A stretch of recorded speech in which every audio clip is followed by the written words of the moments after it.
Hi, everybody. Welcome to You Are the Opera and Power with Gail and Jane. Hi, Jane. Hi, Gail. Um, so for this one, we're going to talk about home and where is home. And of course, we all have what's objectively known as homes, but that's not what we're referring to here. The home being that place of peace that we feel within ourselves, or our end is to feel within ourselves. So Jane, you had a kind of a cute analogy. Why don't you share it? Okay, so when you play hide and seek, you're home free. So your end is to get home free, which is a safe place. So when your thoughts are going and you're all over the place and little thoughts are coming out to pull you out of your end. That'd be like running and trying to find a place to hide. Right. Running, trying to find a good place to hide and not get caught. And not get caught. And sneak home. Right. But so for me, I want to again say that I probably didn't feel like I had that place. And now that I do, when all or nothing thoughts come up, when I start messing in the middle and I want details of something to go a certain way and somebody to respond a certain way, and why are they doing that? And I'm going to judgment, and I'm going to fear, and I'm going to all or nothing, all those places. My trigger should be home free. So where is that place? How do I identify that within myself? Well, mine is that all is well. I don't have to do anything. I don't have to analyze. I don't have to convince, control, micromanage, manage, figure it out, have a long discussion, have a hard discussion. I like those ones where we're going to have a hard discussion later. And the person's like, oh, that sounds like fun.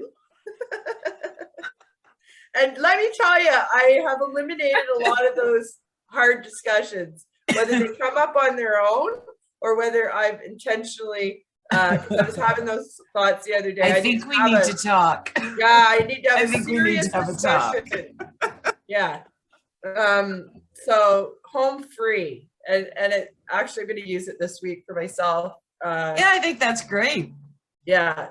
So when you find you're hugging a tree too, home free. That's a good visual. So yeah. Free can be, I mean, your overall is all as well. Like, yes. That's a good one. But if you can also use it for specific fulfilled desires. So if you're, I don't know, a bill needs to be paid or whatever. Yes. These thoughts start going through your head and no, wait, I'm home free. And so you're forgive, I'm home free. And I mean, I guess you could, if you did it enough with that intention, you could get forgiveness is home free, because it really is too. Instead of going down the rabbit holes of how's it going to happen, because that's the biggest one, right? Is I don't see how it's going to happen. Right. That's the micromanager and controller in you that wants to know every step. You need to know every step. And we were talking just off camera about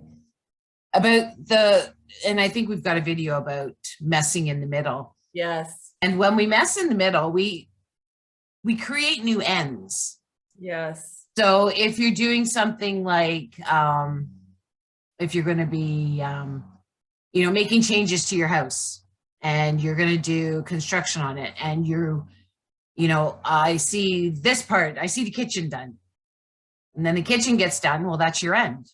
So there's nothing else as part of that desire. Now, if you want your house totally redone, that is your end. You're living in that end. What implies that your house has been totally redone? Do you come up with something that's natural enough that you can by you feeling that, you're implying that the whole house is done. So instead of going, okay, the kitchen's done, because then you have to imagine again, oh, the bathrooms are done. And then imagine again, oh, the living rooms are done.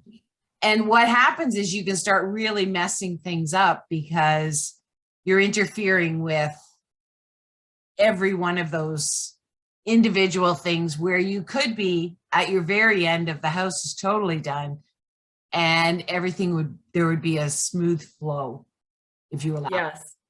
Whereas when you do every individual little thing, then you don't have the same flow because you keep having different ends. And that, Yes. if you want to do it that way, that's fine. But going to the bigger end of my house is done and you're whatever, sitting having coffee, just enjoying, your newly redecorated home. Right. And in that also we talked about, okay, so for instance, let's say you're doing a giant project and that one piece becomes your end, like then you've closed off all the possibilities that would have been available to you.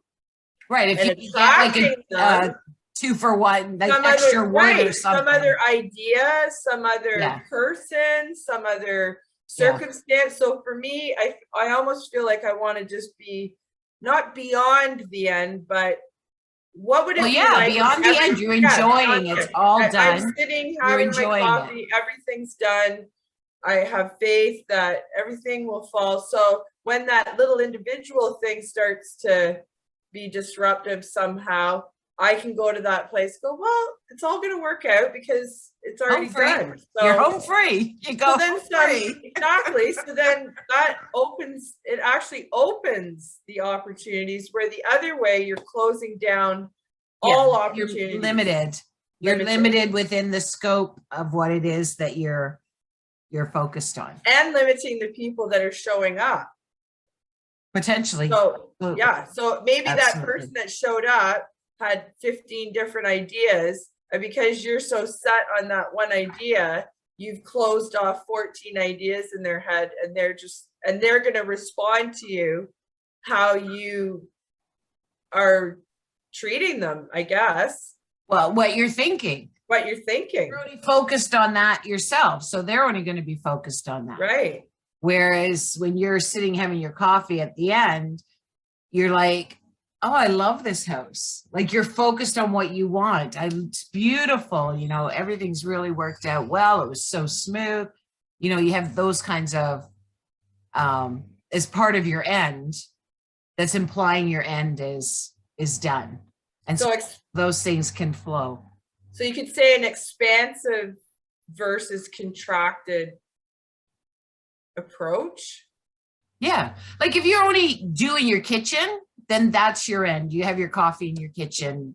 That's all you have to worry about. If you're talking about the whole house, then you want to go to the end if it's all done. And also the challenge with that is that we're controllers and we're micromanagers. And that's also, though, is what makes it all the more powerful to go to your end. Exactly. Put yourself in those controlling moments, those micromanaging moments, and going to the end. Also, don't make the mistake. I feel like if you're going to ask somebody about whether you should do something or not, or whether it's a good idea, I would caution. That's one of my biggest things as a creative person, like with art and projects I've had in my mind. The minute I go share that and ask someone, what do you think?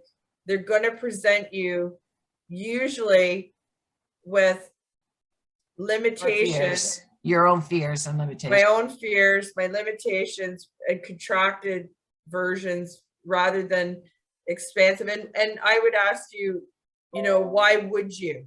Why would you need to have? Well, I think it's okay to get support. Yes. But you want to be very choosy who you're getting the support from, because you'll have your fears and limitations thrown back to you depending on who you do it to. Well, the how-to. I would talk to you about, Jane, what do you think of this idea? Because I know what I'm going to get from you. And probably Yes. vice versa, you know what you're going to get from me. It's not going to be my fears and limitations. It's going to be, hell yeah, yeah, do it. Well, Whether I understood it or not, I'm still going to say, yeah, do it. yeah, So that's nice to have that support, yes, you yes, know, and be able to talk about it and yes, ideas off of, and knowing that you're not going to get limitations and fears thrown back at you. well, for me, when I'm doing a how-to, it, because it used to be I had this, like, I used to do it a lot, and I always got all those things thrown at me. So when I'm struggling with a how-to do something, instead of asking people, I go to YouTube. I know that sounds stupid, but I go to YouTube and I'll put in, That doesn't sound stupid. no, like I'll put it, because they're doing it. Like I've done Well, I think tons it's different too, asking for advice. How would you do this? Versus, and whether I should what do do you it. think about this? What do you Right, think right, about me doing this? right. I think this is valid for me to do. Yes, This is very yes, different than, how do I make those stairs on my porch? right. And you can go to YouTube. I mean, if you know somebody that knows how to do it, then I don't think there's anything wrong with asking them. But YouTube is a great resource for how to everything. Oh my gosh, yes. How to So, convert a file. yeah. I was sending you a file the I other use day. that And in Google a lot. Yeah. yeah, I was like, awesome. And it was literally like I could go to the video step by step, Yeah. slowly, and it was a Yeah. tutorial, and I just love it for that. Yeah. The other thing is, and I don't want to be too much longer at this Yeah. video, but the other thing is, one of the things that I said for myself a while back is that I'm not going to let fear stop me. Mm, I had a couple of stipulations for myself. One being life is an experience, like I said in the last video, and that I'm not going to let fear stop me. And that doesn't mean that I jump on every opportunity. I sometimes have to talk myself into it and remind myself, well, you know what? Yeah, this is triggering fear, but remember what you said? And so if I'm going to be true to myself, then I'm like, oh, okay, fine.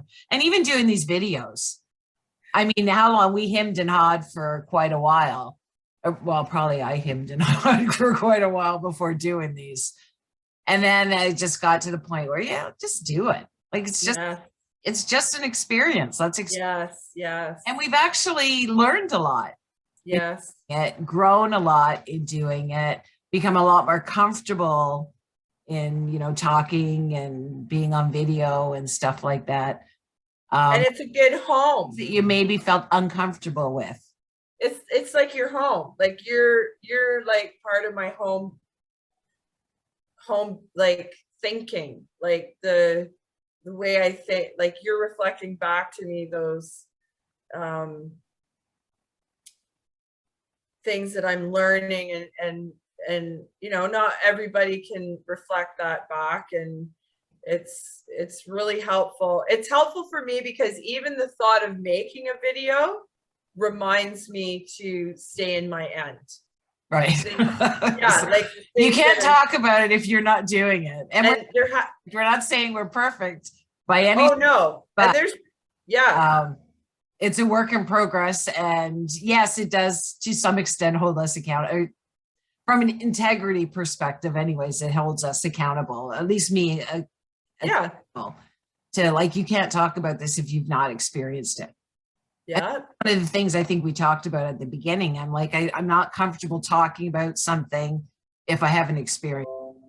Right. And so there may be topics that we don't cover here just because neither of us have gone through the experience, Right. to be able to talk about it. Well, and for me,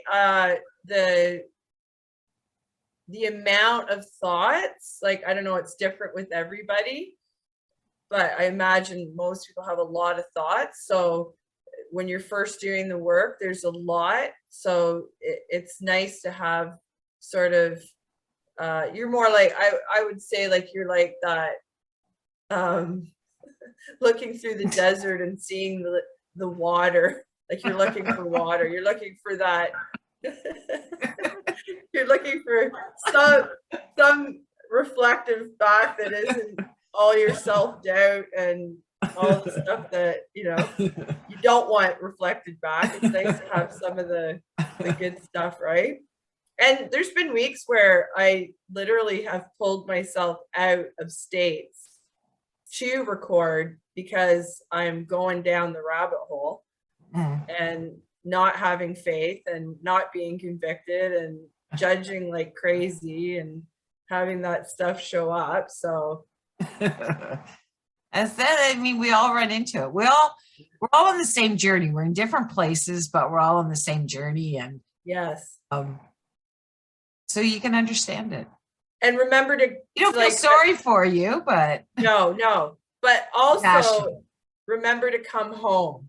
So we were talking about that. So when you get out there, it's like, come home, come home, come home. It's really cool. Home free. Home free. Home, you're free. That's where you're free. Yes. And that's the whatever you define for yourself as that inner peace, that feeling of freedom. Yeah. That's where you go. Home free. That's a good one. That. Anyways, I think we've talked long enough. Yeah. Thank you, everybody, for joining us. Please give us a like and leave a message if you'd like and share, and we'll talk to you soon. See you, Jane. Bye, Gail.